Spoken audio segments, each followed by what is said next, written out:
In 1999, Suzuki unveiled what they claimed was the fastest production motorcycle ever built. A 194 miles per hour, two-wheeled missile that made the competition look like they were standing still. The motorcycle press went absolutely nuclear. Cycle World's Don Canet said Suzuki had raised the bar by a mile. MCN's Chris Moss described having his arms wrenched out of sockets at 7,000 RPM. But here's the thing nobody talks about. Almost everyone also thought it was ugly. Journalists called the design grotesque. Critics described it as droop-nosed and controversial. The massive fairing looked like nothing else on the market, and that was not exactly a compliment. So how did this allegedly hideous motorcycle become the most iconic sport bike silhouette of a generation? How did something the press could not stop criticizing become a drag strip legend, a Bollywood superstar, a hip-hop status symbol, and a collector's dream that commands premium prices today? That is the story we are telling, and it starts with a war. Before the Hayabusa existed, Japanese motorcycle manufacturers were locked in an escalating speed war that had been building for almost a decade. In 1990, Kawasaki dropped the ZZR 1100, a sport touring behemoth that could hit 176 miles per hour. For 6 years, that was the number to beat, the fastest production motorcycle on the planet. Then Honda showed up in 1996 with the CBR 1100 XX. They did not just name it any old thing, they called it the Super Blackbird, a reference to the SR-71 Blackbird reconnaissance aircraft, the fastest piloted air-breathing jet ever flown. Honda was basically saying they were not just faster than Kawasaki, they were jet fighter fast.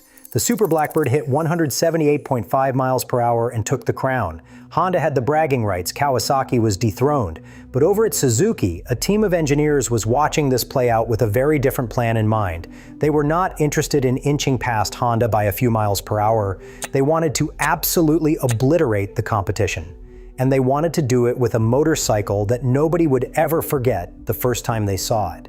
Even if that meant people would not exactly love what they were looking at. The man responsible for the Hayabusa's design was Koji Yoshiura. He had already made his mark at Suzuki with bikes like the Bandit 400, the RF 600R, the TL 1000S, and the SV650. Solid designs, respected work. But for this project, Yoshiura went somewhere completely different.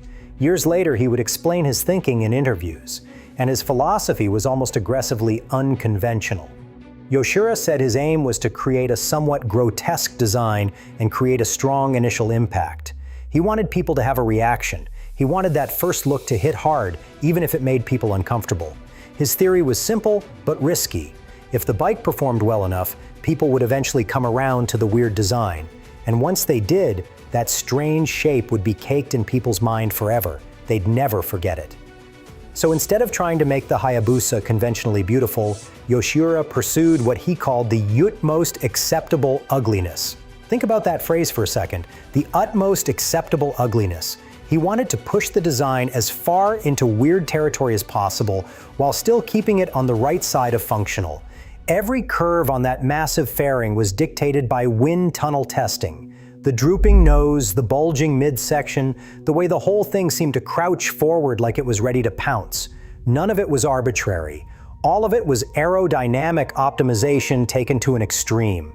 The result was a motorcycle with a drag coefficient that made everything else on the market look like a brick in comparison. Testing at the Volkswagen wind tunnel facility in Wolfsburg, Germany, Motorrad magazine recorded a drag coefficient of 0.477. Cycle World measured a drag coefficient of 0.56 in their own testing. Either number was class-leading. And here is something that might surprise you about what Suzuki was actually trying to build. According to Yoshiura, the fastest production motorcycle was never a concept nor target. The original plan called for something between 900 and 1,100 cubic centimeters. The record-breaking speed was described as a consequence of pursuing best handling, acceleration, safety, power, riding ability, and original styling. They were not specifically trying to build the fastest bike in the world. They were trying to build the best all-around sport touring machine they could. The speed record was almost an accident. Almost. When Suzuki unveiled the Hayabusa at Intermot in Munich in 1998, the motorcycle world got its first look at what this strange machine actually was. The numbers were staggering. It had a 1,299 cubic centimeter inline four-cylinder engine, producing 173 brake horsepower at 9,800 revolutions per minute, and 140 newton meters of torque at 7,000 revolutions per minute. That power plant sat in a chassis that weighed 215 kilograms dry, around 473 pounds. With fluids, you were looking at roughly 550 pounds of motorcycle. Heavy by sport bike standards. But that weight wasn't empty bulk. It was structural rigidity and aerodynamic bodywork designed to cut through the air like nothing else on two wheels.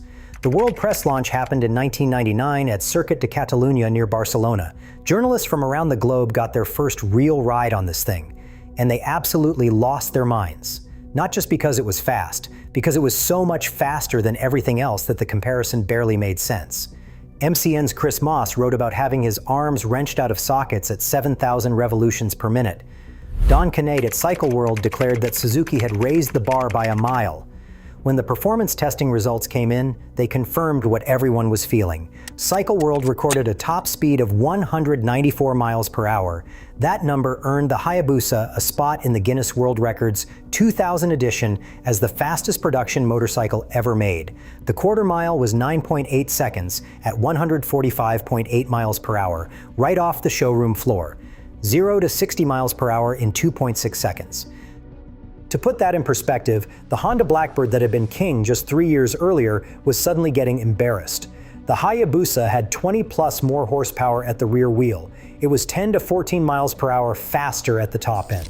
Honda's jet fighter named Speed Champion had just been absolutely destroyed by a motorcycle named after a bird. Oh yeah, about that name. Hayabusa. In Japanese, the word means peregrine falcon. And if you know anything about peregrine falcons, you know exactly why Suzuki chose that name. The peregrine falcon is the fastest animal on the planet. In a hunting dive, these birds have been recorded exceeding 240 miles per hour. They are aerial predators that specialize in taking down other birds in flight. And what do peregrine falcons hunt? Blackbirds. This was not subtle. Suzuki named their motorcycle after a predator that specifically kills the bird Honda named their flagship after. The copper, brown, and silver launch colors even echoed the plumage of an actual peregrine falcon. Whether Suzuki knew that Honda had actually named the Blackbird after the SR-71 aircraft rather than the actual bird is a matter of some debate. Some sources suggest they missed this detail entirely, others think they knew and just did not care. Either way, the marketing message was crystal clear. There is a new predator in the sky, and your Blackbird just became prey. Now, you might think that with performance numbers this dominant and a marketing campaign this aggressive, the Hayabusa would have struggled initially because of its controversial looks. That is actually not what happened at all. The Hayabusa reversed the typical sport bike sales pattern. Instead of selling big in the first year and declining as excitement faded, the Hayabusa actually sold more units every single year from 1999 through 2008.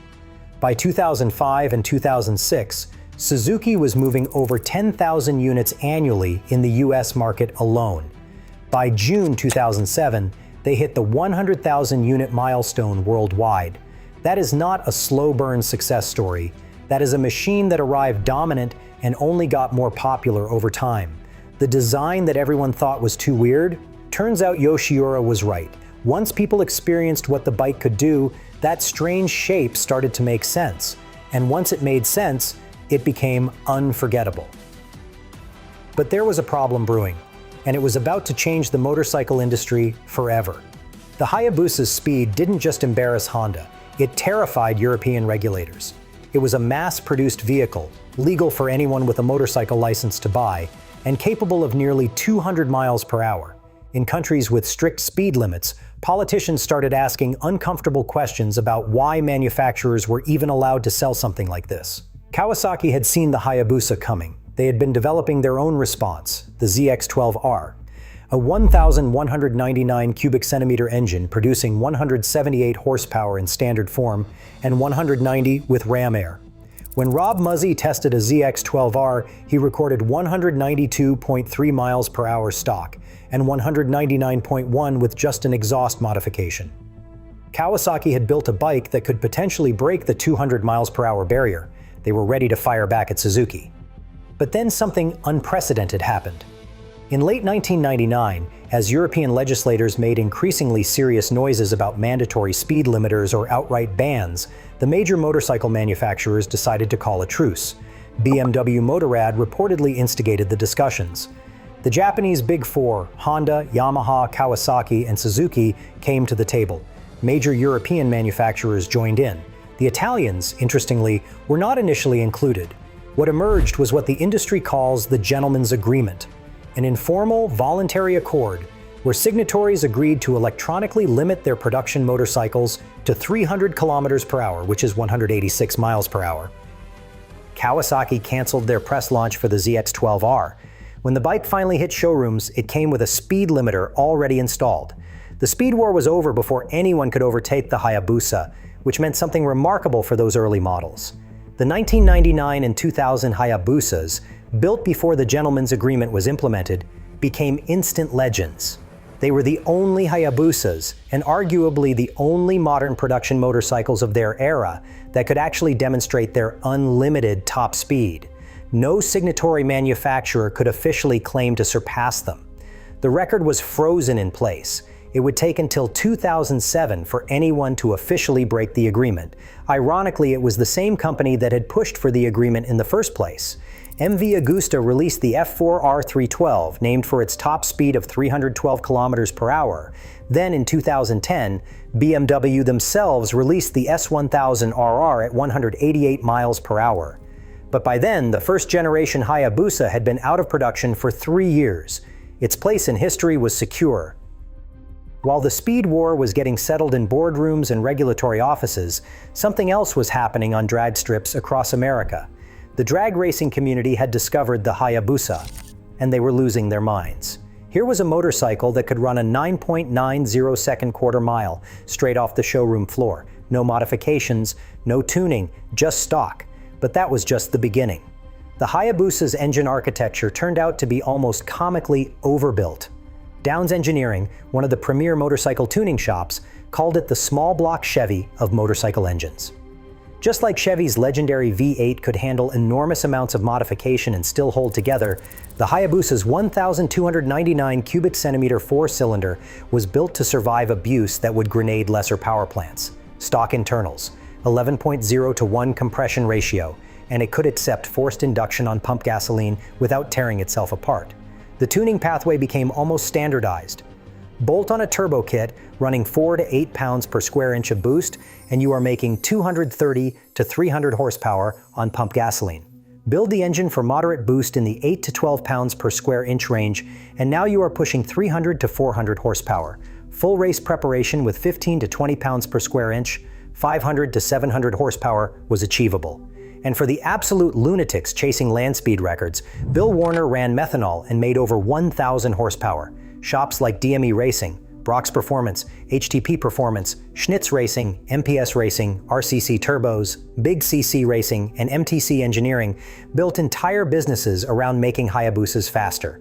The extended swing arm became so common on modified Hayabusas that it practically became a design signature. Stretch the back end 6 inches, lower it, add a power commander and an exhaust, and you were deep into the 8-second range for the quarter mile. The professional drag racing results were even more insane. In 2011, Bill Warner became the first person to ever exceed 300 miles per hour on a sight-on motorcycle. Not a streamliner, not an enclosed vehicle, a motorcycle you could theoretically ride on the street, with the rider exposed to the elements. His record run hit 311.945 miles per hour. Hayabusa powered. Tragically, Warner died in 2013 attempting to break his own record in a single-mile run. But his achievement stands as a testament to what the platform could do. For outright land speed records, the Akatak Streamliner pushed even further. Using twin turbocharged Hayabusa engines, this enclosed vehicle hit 376.363 miles per hour in September 2010, setting the FIM absolute motorcycle land speed record. A one-way run touched 394.084 miles per hour.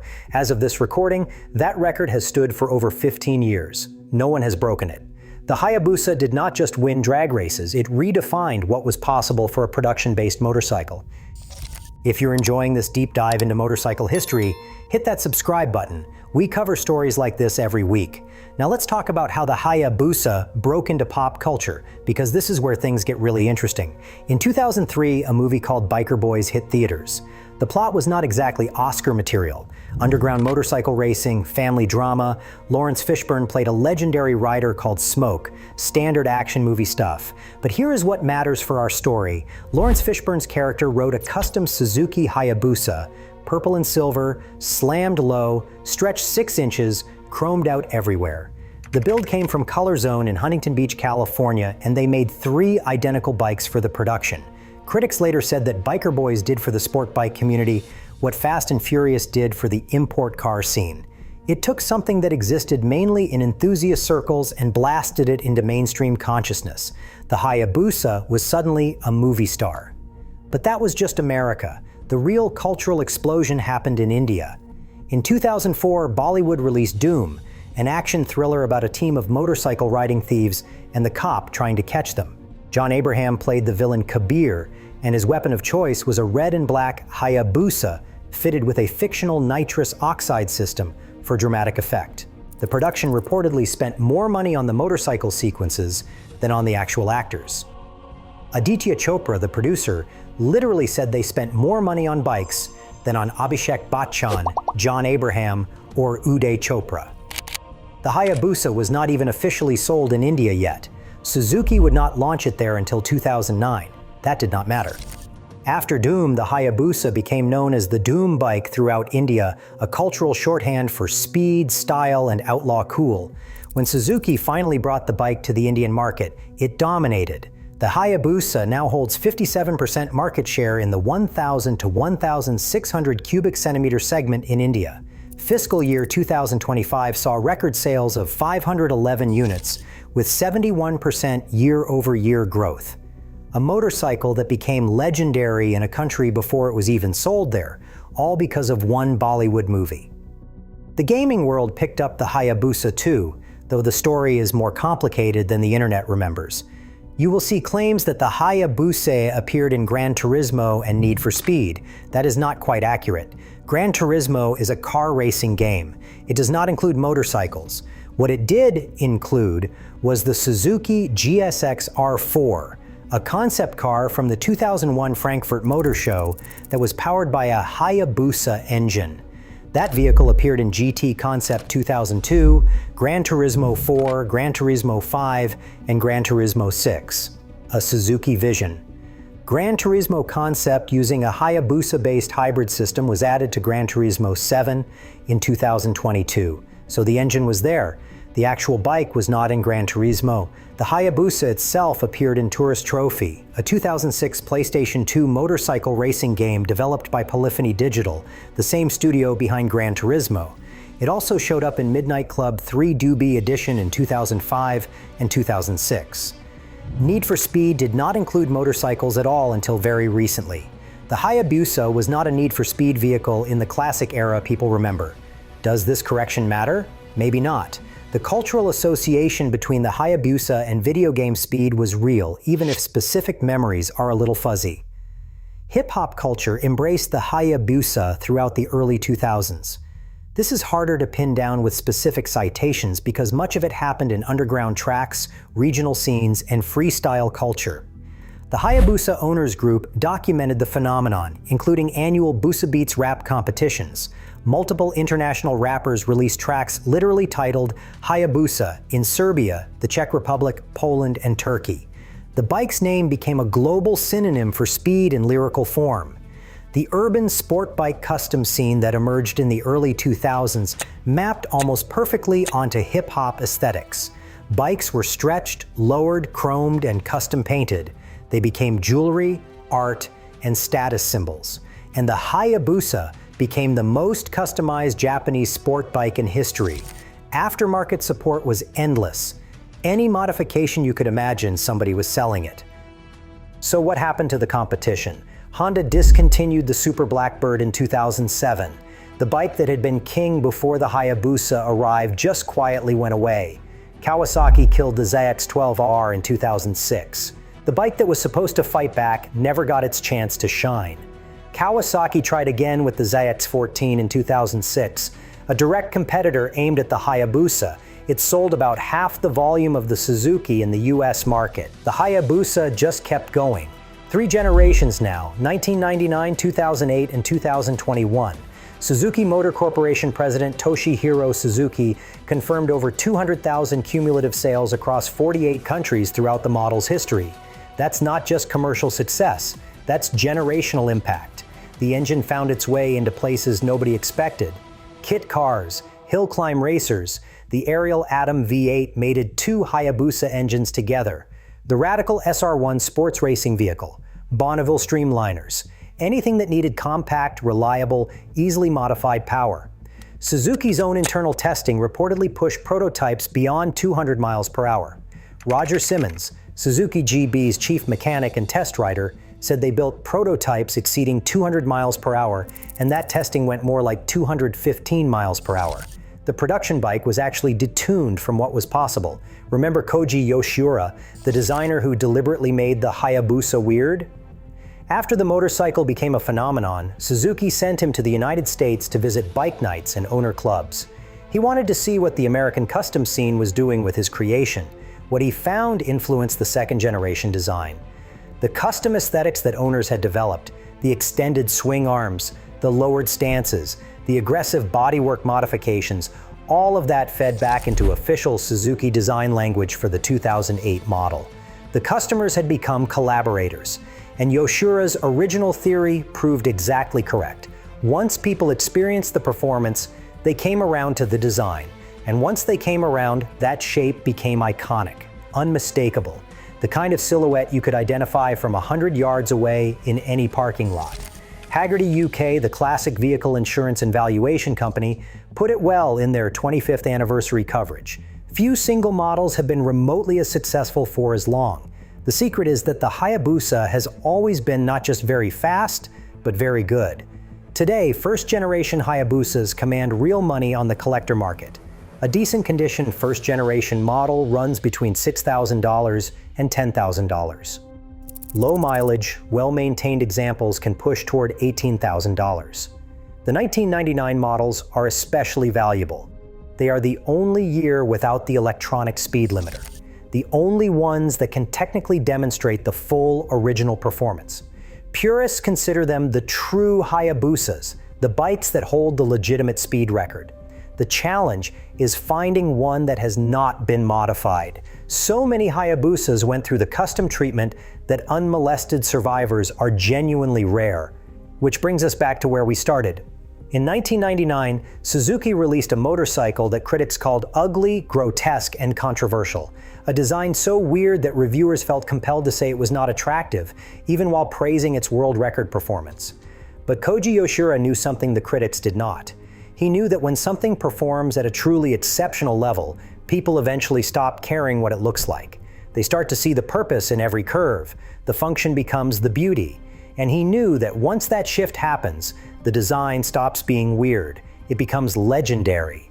The Hayabusa did not succeed despite its looks.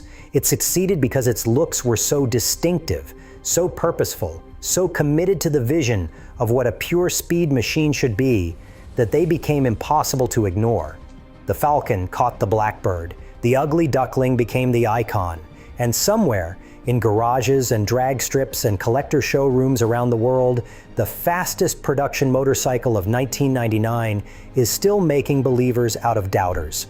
One wide-eyed, white-knuckled 194 miles per hour ride at a time.